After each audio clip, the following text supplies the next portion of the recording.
আসসালামু আলাইকুম। কেমন আছেন সবাই? আলহামদুলিল্লাহ, আমরা সবাই ভালো আছি।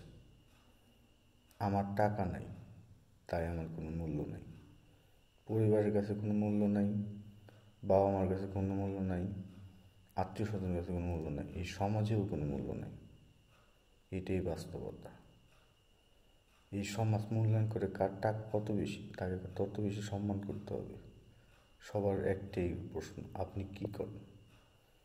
আপনার ইনকাম কত? যার যত বেশি ইনকাম, তার মর্যাদা তত বেশি।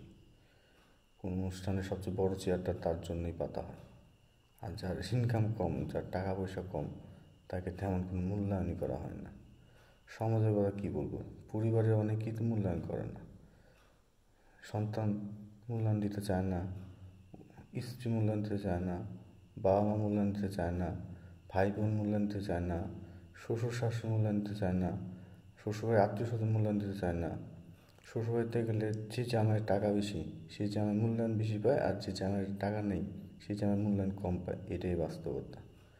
এই বাস্তবতার কারণে আমরা সম্মান পেয়েও সম্মানের ভাগিদার হতে পারছি না।